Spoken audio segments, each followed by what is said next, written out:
So let's start with the why, then we go to the what, and then we go to how we work in the Shell Alumni Network. But the why is usually a great place to start. Let me go here to our website, the Shell Alumni website, which you probably have found already, because it has the purpose statement for our network. It's depicted here. It's right on top of everything.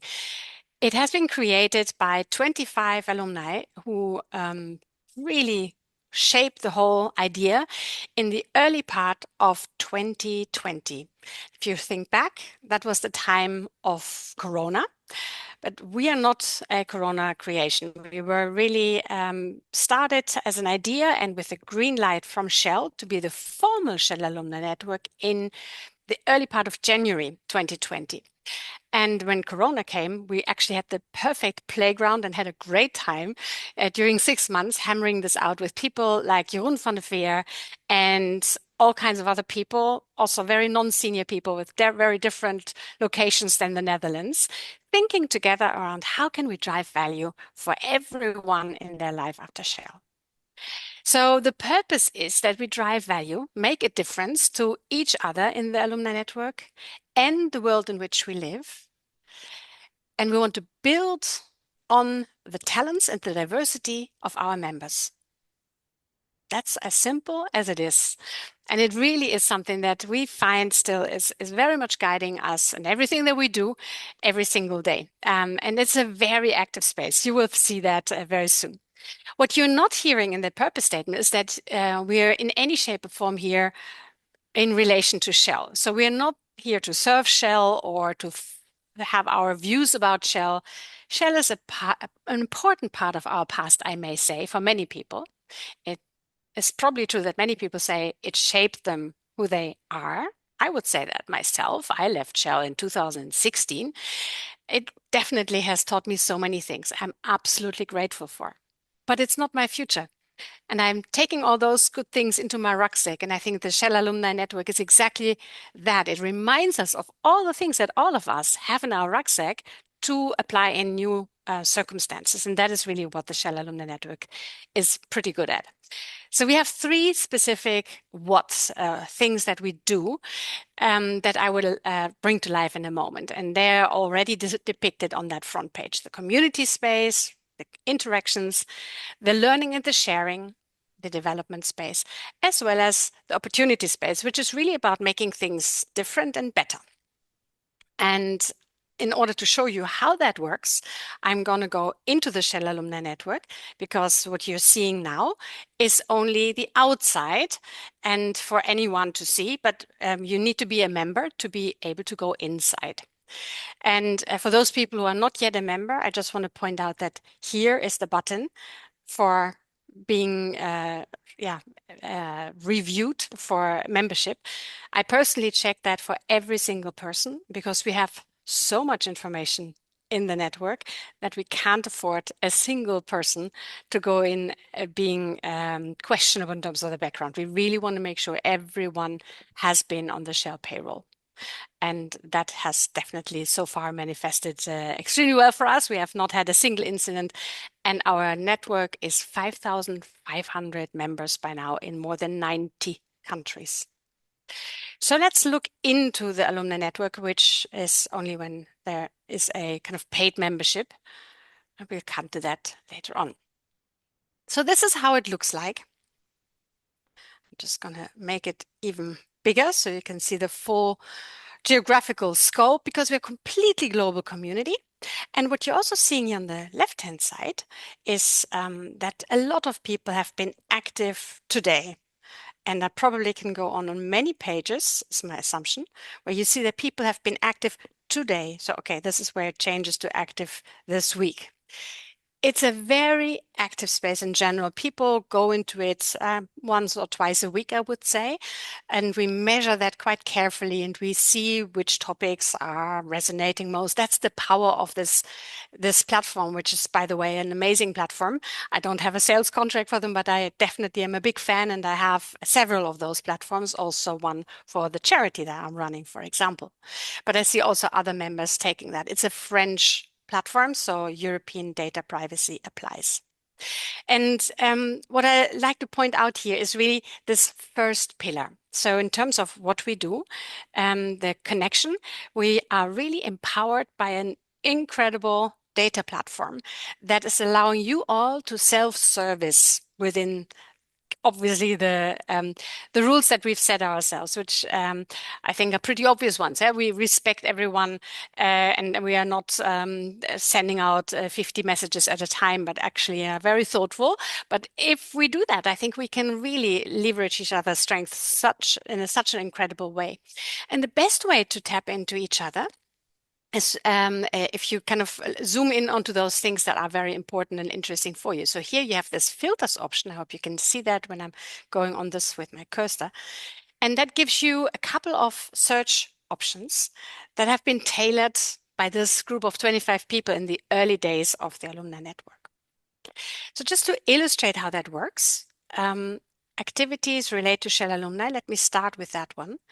If you speed read the options that are there, they're very practical, like ability to hold a mentoring circle or host a gathering or open doors. There's all those things that we may want from each other that are indicated in here. And you can select of any one of those and find who else has ticked that.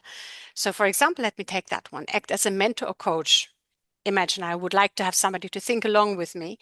That would give me 677 people. And if I click on that, it would show them a little much. So I basically then want to combine that with, for example, the word strategy, because maybe I want to think through my startup strategy and imagine that the startup is in the United Kingdom. Right. So that gives me then 12 people. And if I then want to look at who are those 12, and if I'm up in Aberdeen, there's one person I could consider, but if I'm in London, six, and maybe I'm actually in the south of England, and then maybe I want to speak to this person who's Richard Oblath, and if I'm clicking on his profile, I see all the information he has uploaded. And trust me, Dick Oblath, who we know very well, is a fantastic example here to follow. You see he has brought his CV to the play as well. He knows so much, by the way. He's part of Chatham House and broadly interested in so many areas and lead thinker in all of them. Is really, really amazing. Yeah, and so you can see all those things that he really is interested in. And when you're having a conversation, you can definitely approach him better than just knowing who he is and what he's done in the past in Shell. But what you can also do is that you send people a message. And you can do that here with a little speech bubble on top. If you're traveling to a conference, you can also use this little plus sign here on the top and share a trip saying I'm going to Adibek or wherever that may be. And then you basically notify people and you publish it to the people who are then in Dubai, for example. And by that, you enhance your ability to network in the conference that you're attending. We are just today in the morning, we had a session where somebody said, I really want to organize a gathering of alumni who are active at ADIPEC. And so that is something we're just basically just going to organize and orchestrate through the Shell Alumni Network. It's so easy. We do that with pleasure and all the time. And we invite you to do the same, helping others to network too. In terms of privacy, I also want to point out that here next to the profile window on the top right-hand corner, you have fantastic detailed options to change your settings and the notifications, how many emails you get, etc. So just look into that in your own time. But I want to point out that this is really important to us, the data privacy and visibility of information, and it's 100% in your hands what you want this to be in our network. Also good in terms of the data is that we have a app by now. So if you're traveling, you have all the information automatically corrected in your phone. So recently was in Oman, looked up and were able to see all the alumni in Oman. So it's actually really practical space as you're trying to utilize your connections from the past. So that is the first pillar in terms of connections. very much around self-help, database, etc. But there's more. There's obviously the live feed, which is ability for you to kind of flag information that you want to post to the network. But let's talk about this space of learning and sharing. We know from our work with surveys and really looking into what the network members need. We know that learning and sharing is probably the number one priority in terms of what people come for the Shell Alumni Network. Also, another very important topic is energy transition, by the way, which is in terms of thematic topics is probably the number one theme. But in terms of functionalities, it's learning and sharing. And it's a wonderful space because we're all learners. I think these days Shell has coined this learner mindset as part of their kind of current Shell organization. Well, we were already selected on that basis, I think, way back. And everyone knows something that other people would like to learn from you. And there's so many people that know something that would be very useful for you to know. And realize we always say yes if you want to hold a webinar or activity. It sounds maybe a bit odd, and I really bring it so clearly across because it is unusual. But we decided from the start we don't want to be like a corporate. We don't want to do three things and do three things well, but we want to be a playground and a candy store and a springboard for all of you. And the lives of people after Shell are very varied. Some people are doing extremely good in golf and other things, but other people are in consulting and in businesses and in charities taking the lead there. We are interested in all of that. That richness of our lives after Shell really only comes, to the full fruition if we are open to all those expressions. And that is why we always say yes. And we haven't been disappointed a single time. And we've held about 600 virtual events so far. I'm just purely proud of how active our community is. So without any kind of pulling, people just say, okay, I want to run something like a webinar, and then they go for it. And let me show you how you can do that too. So here on the top of the screen, you see the word events. If you hover over that with your mouse, you will see that it has a pop-up and it's a bit hidden. That's why I'm pointing it out so clearly. It says create a new event, this one. And if you click on it, you will find that it basically opens up a form where you can submit all the information. Okay, it's that simple. And then we run with it. We establish a Shell approved LinkedIn post with a Shell pectin on it and all those things.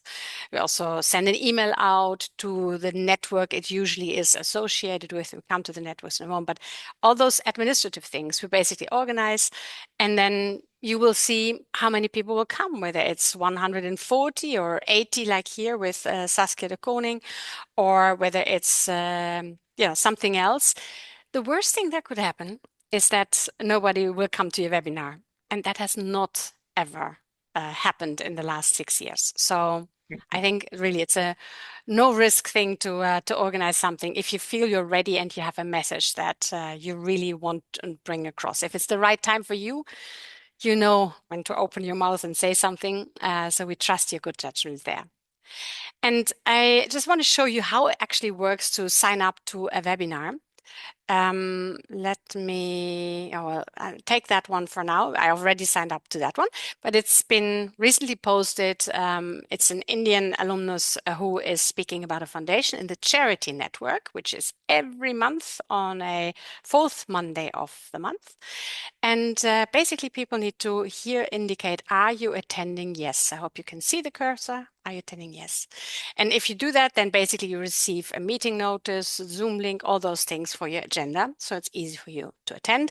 Also, you see here that there's a countdown that starts, which means that in this picture, the Zoom will automatically activate. So you don't even need to look for the email, etc., but it basically shows up here. What you also will find is that you will always see who else has signed up already, which is a nice way to also start the networking early on. So events are beautiful. You can also access them on your phone. But if you've missed something, not a problem. You just go to the archive. Every webinar within 24 hours, usually, is recorded in our archive with both the slides and the recording. It's usually both, with some few exceptions. Of course, Shell would be an exception. So we had a wonderful scenarios webinar here, which I can totally recommend. It was absolutely awesome, but Shell didn't want to share the slides. So therefore, you will only find here one item, which is the recording. Super, super recommended. And then we have here Saskia de Koning, for example, as the standard. We have here the YouTube link and here the slides, which are absolutely polished and super, super helpful as well. So I would say at least 90% is landing here in this archive, with the exception of the premium networks. And that is now where I would like to come to that third pillar, the pillar of opportunities that are created. Opportunities, I think, generally are not created in one moment in time, one bubble. These things, come and go. It's not really something that makes a difference. Networks are the spaces that commit to each other and deliver something and continue to, give certain messages or learn something new and build on each other every time. So networks are really the place where opportunities are being created. We have 15 networks at the moment, and you can just scroll through them here. And they're all very important to us. I think the biggest one is the Energy Transition and Action Network here. 721 members, led by one single person. But usually every network has between 1 and 5 people. We very much advocate it's several people to share the joy. We're at the moment looking for a second person for the HR network, for example. We have one very good leader, but it would be wonderful to have a second person who's interested in this. And described in 2 pages. We have a best practice exchange once a month of 30 minutes where it's just check, everyone shares. So we've, in some ways you can say we are operating like Shell, but then only the good things of Shell, the effectiveness, efficiency, the fun, the friendship, and all those other things, of course, we don't do. The country networks are, I would say, increasingly active. Originally, we were just one big global network, and we start to see that people are very keen to also come together physically. We see that in the Netherlands a lot. We see that in the UK a lot. Dubai is already coming together for the 3rd time. US has now started to meet. Nigeria has had one. So I think we are seeing that more and more, and we very much help and support whoever wants to organize that. And we don't mind wherever that is in the world. We do the admin, you have the drinks. How about that? Premium networks, I think, is one of the best places in terms of driving impact. Why do they exist to begin with? Or maybe just briefly something about the membership fees. We are not governed by Shell.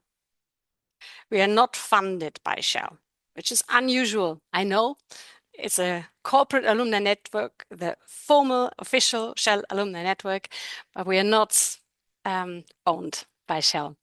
And that's great news. That is great news for all of us. And it means that we also need to contribute something if we want to drive that for value and not just as a distribution channel from Shell. And therefore, there's a standard fee and then there's a premium fee. Standard fee is really the original one. It's 99 euros per year for most places. And then there's lower income countries, which just pay 30 euros. And then basically it's the exact same offering. There's no difference. But then premium is required for anything that is commercial value generation. And this has emerged because there was a lot of that going on. The Shell Alumni Network is really non-profit, and we were barely able to keep things running and surely not sustainable. So it's really trying to make sure we have a fair system where some people who drive more value also contribute a bit more. So that is 250 euro for most countries. And then for the lower income countries is 99 euros. Premium membership is applicable to especially anything commercial. If you have a business and you want to show your logo in the background, for example, you can also run a branded webinar, still a thought leadership, content focused webinar. But that's something you can only do if you have a premium membership. Also, non-executive director network is one and has an own archive, so all the recordings are in there. And the investor network is a new one as well. In view of time, the two last things I want to point out, and then I will make sure I will answer the questions that you may have. So in the space of premium membership, also worthwhile mentioning that there is a need to have premium if you want to be consulting with Pectin. So what is Pectin? First of all, there's plenty of consultancies that are working a lot with ex-Shell staff. No surprise, and I think many of them are pretty awesome. There's one that is directly a result of Shell alumni activity, which is Pectin. Showing how that looks like. This is the space. So we wanted to organize that under the Shell Alumni Network, but Shell said we're not going to permit that because it's a non-profit license. I kind of understand that. This is a normal consulting business. 120 consultants are involved in it. And you can maybe get a bit of an impression from what these people do if you just click on the consultant tab and then you scroll through those pictures. For example, you can use here these buttons to get an idea of who the people are that are associated with a particular strategy space. Is very interesting with Jeremy Bentham now with his scenario thinking into play. So this is really the heart of what I think we should be doing and inspiring the world with some of the things that we've learned in Shell, developed in Shell in a good way, try to make grow that also for our value generation. So you can find out more about that. There's also a video that is maybe useful for you to review. If you're interested in that, happy to discuss. But then last but not least, I want to point to our flagship project in the Shell Alumni Network, which is the Energy Conference. Huge space of opportunity. It has a completely different name, energy2026.org. You see that top left-hand corner. It's really our biggest kind of gift to the world, so to speak, because it brings together 100 speakers.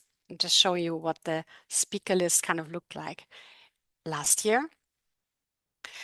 And from those 100 speakers, 80% are all alumni. So that's the secret sauce behind the conference. We have a lot of alumni power. It's organized and owned entirely by the Shell Alumni Network, but we're not showing up very strongly in that space. Of course, it's somewhere, so it's transparent. But we're really trying to do energy better with the people that we have, talking about the things that we've learned since we left Shell, and really think about how we can shape the energy future in the best possible way by all the things we know. So visibility there is a very smart thing. So we have usually 6-7 sponsors involved as well.